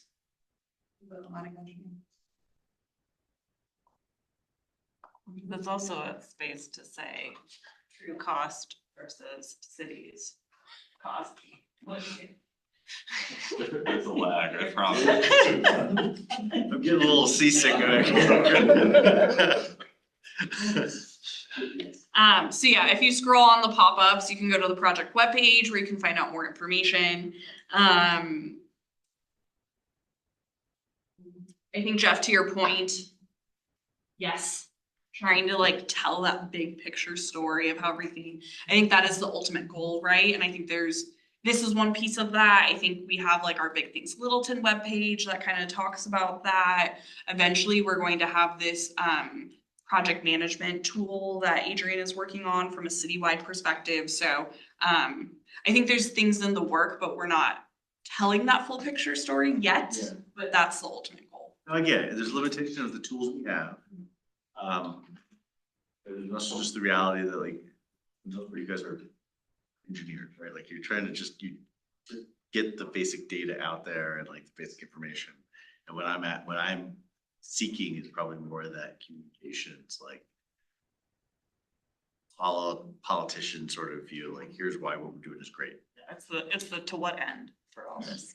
Which is important, right? And I think we've had conversations like, especially thinking about debt, and if the city is really interested in debt, like let's say it's a general obligation bond, if we're going to get support, public support, we have to tell the story of what we're going to use that money for, how we used, 3A money in the past, or, if it's a sales tax increase, whatever it is, we have to tell that story if we want to be successful. So that is a very important part. And I think Jessica, the new communications director, is really focused on kind of that big picture thinking, so. By adding this website, is this something that kind of makes your jobs easier, or is it something that's burdening somebody on your staff to keep up to date? Great question. It is an extra task. But and this was put together pretty fast. I think conversations started mid-spring and we launched it early summer because I think everyone recognized the need that we need to be transparent with the public of where we're doing construction and how is that going to impact travel. So. Kind of a curious question. This will probably lead into something where you start getting historical data to show the progression of projects where you can maybe overlay some layers to see how the entire city is being maintained, how the projects are meeting with this, et cetera, et cetera. And when's my street getting repaid? And why hasn't my street ever been repaved? Well, that is, so we have the paving, like just to that specific one, we have the paving plan. Mm-hmm. Is that integrated in here? Once they have construction impact, so this is just construction. This is not what's coming up soon. This is what is now. But we do have our capital improvement program dashboard, CIP dashboard, that has all of that information on there. And then the project management, what's PMIS stand for? Project Management Information System. That big project that Adrian's working on will eventually have will be both an internal dashboard and an external dashboard that has all of our projects mapped, that has really clear information of around budget, timeline. So that is, again, the ultimate vision.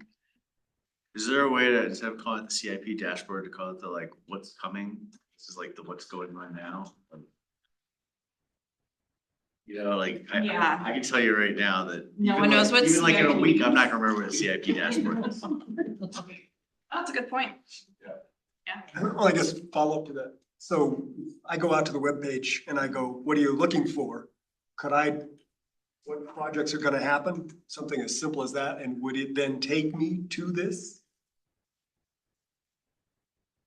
I don't know. Shade's good. I'm asking all of my friends and neighbors who say, Dave, what's going on? Yeah. I go, well, have you looked at the city webpage? And they go, huh? Yeah, no. So I need to be able to give them a very simplistic, here's how you can get around and find out. Yeah, so in the cone zone, like I said, is for like what's impacting, what's being constructed now, impacting travel. Here's the capital projects dashboard.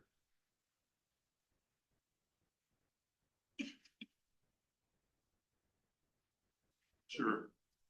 And I'm gonna plug my other idea, which I really want, like, I just want like a little yard sign next to each project. It says, what are we doing? QR code. So I just did it with my phone. It takes me right to the project page of, we are putting in protected bike lanes, or we are in this intersection. Here's why. I'd like to see that sign show up like a month ahead of time too. We're about to start something. Yeah. Yeah. What are we about to do? Yeah. Your tax dollars at work. Tax dollars at work. I don't know about you guys. One of the things I hate the most is when I'm going past like a construction site. Like they tore something down, there's a construction site, I'm like, what are they building? And there's no signs. There's no like, hey, we're putting an office building, or we're putting this, it's like, it's just, you know, the name of the contractor and like, stay out, and that's it. Totally with you. Just want like a little sign, like just. Tell me if there's a Chick-fil-A or something. I just wanna know. Exactly.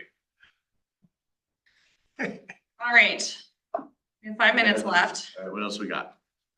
So quickly, I think staff comments, Urban Land Institute, the technical advisory panel for Geneva Village. They did a presentation after that 2-day workshop. They will be coming back to council. I have 9/23 down, but I'm not actually seeing it on the tentative calendar, so that date is up in the air, so we will keep you updated with that date. But there will be a final report with that, and then we do have it on our upcoming agenda for TMB to have Kathleen or Julie come and present more on that. So more to come there.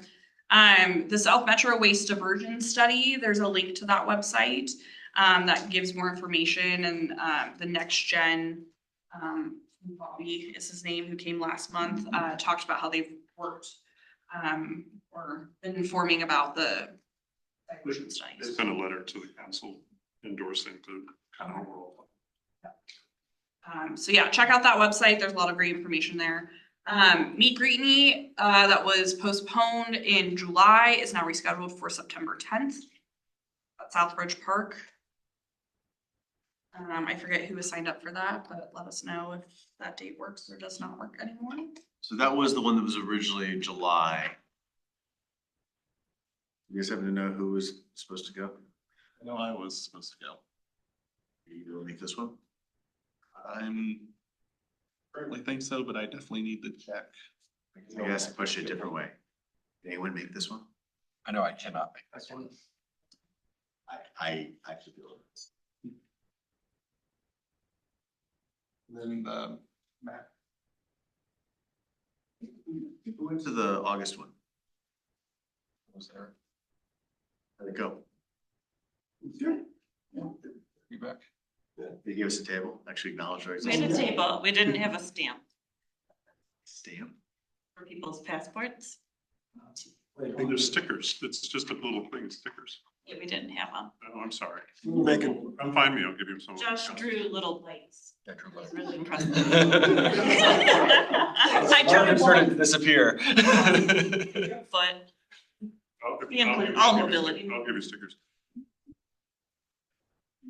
yeah, we had a QR code. So yeah, we had our QR code sign and.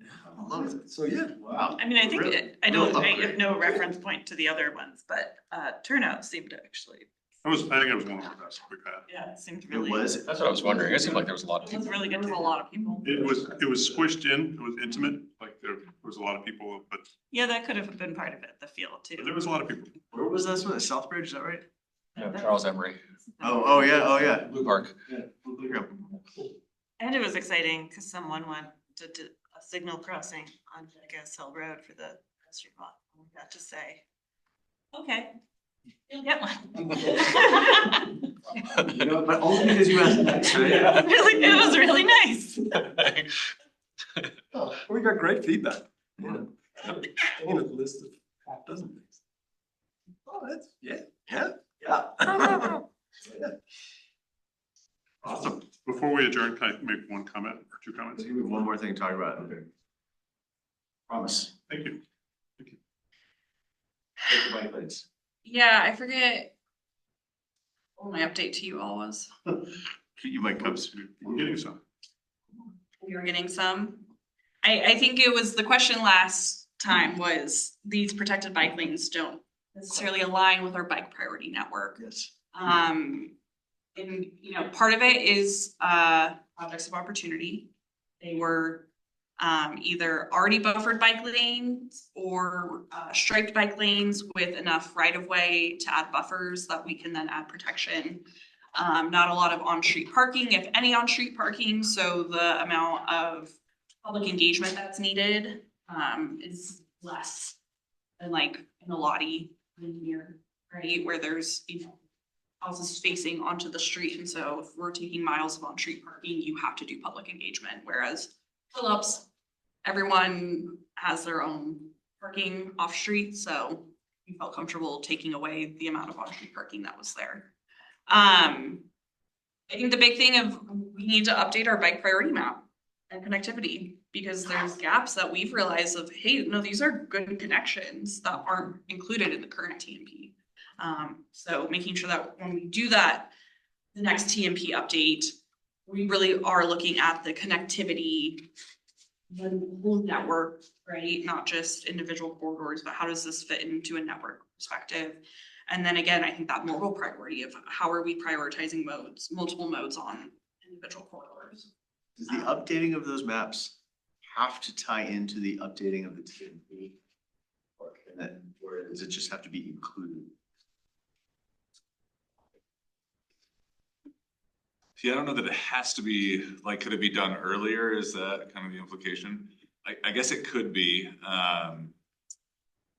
The part of the point of the TMP is to have the public vet it and then to council it to adopt it. Sure. And so, I mean, the potential risk there, right, is we come up with something and everyone hates it. And is there don't think it makes sense. Is there a way to kind of provide feedback on that versus building it based on what we have and then the feedback that we received the first part?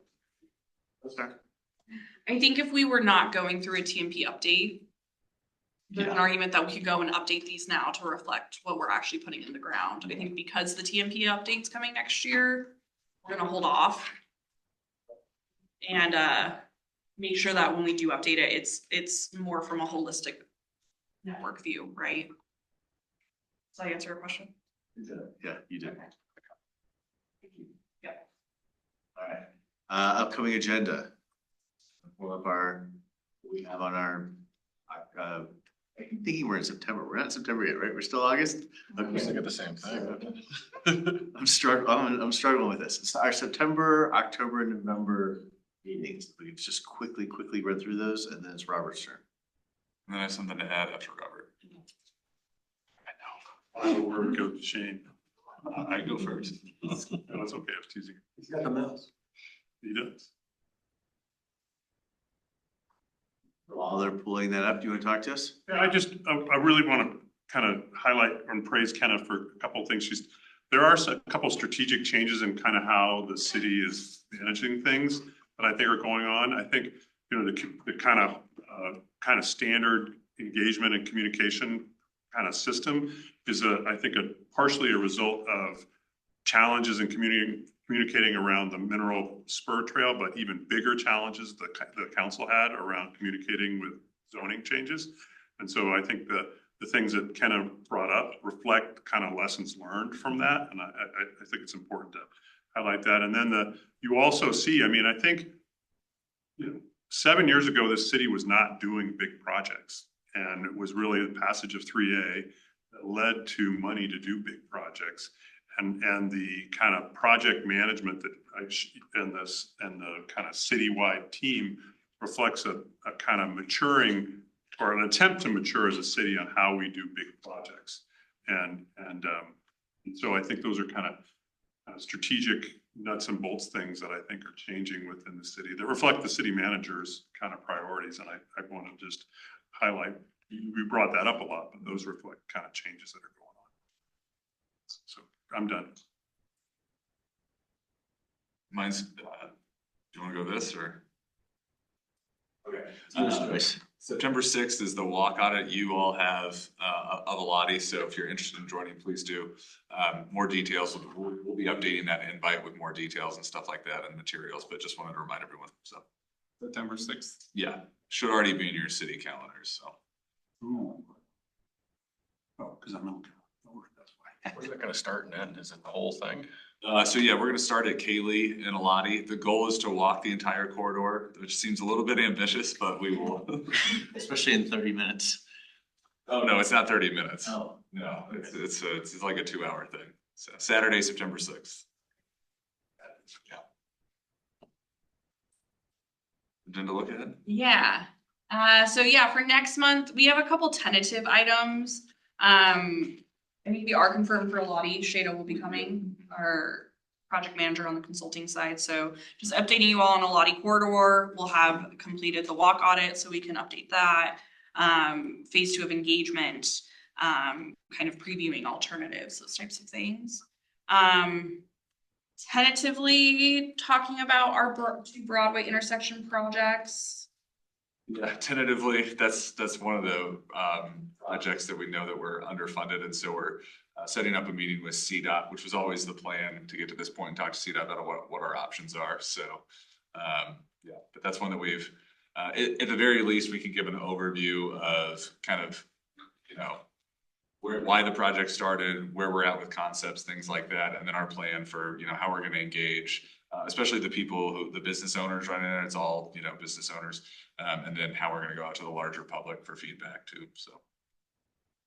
Yeah, the ULI TAP, which we've talked about, that Northern Gateway report.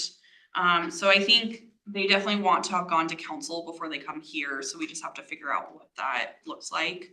If they'll have gone to council yet. And then the omnibus shopping cart conversation. Assuming Kathleen would be presenting at both of those, so we'll probably have those on the same meeting. So if ULI stuff gets pushed, that might get pushed as well. State of budget cut impacts, we probably need to talk a little more about that and timing. Talk about a communications presentation. So I think if you can't tell, I think there's a couple things in flux, so we kind of need to figure out the timing of those so we know what can actually happen in September. But having Jessica come and present to this group, I think would be great. We've talked a lot about the kind of vision she has, and especially around communications, engagement. Talking about the TMB field trip, so finalizing that. And then, yeah, staff comments and agenda look ahead. So that is September. October, again, we'll work with September, October. Talking about some funding solutions. So we have reached out to the new finance director, so we need to figure out what timing is best for them to come and present. Littleton Boulevard sub area plan. That is pending. Again, they want to go to council and make sure that contract is officially approved before they can come to TMB. So we'll work with Serene and Sarah on that. And then staff comments, agenda look ahead. And then November is when we'll have Todd Lambert, the LPS superintendent, come and present to this group. And November and December are the 2 months where it goes from 4th Thursday to 3rd Thursday, so. Anybody have any concerns or wishes for the next few months? Looks good. That's good. When do we owe our household letter or memo? Is that in the month of September? Think so.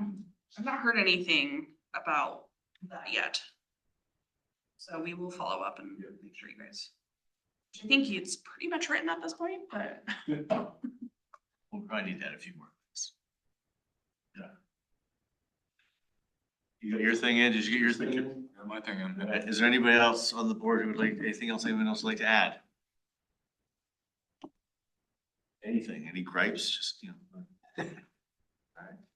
Thanks, everyone. Thank you. Bye, Matt. Feel better. Yeah. OJ. Happy OJ.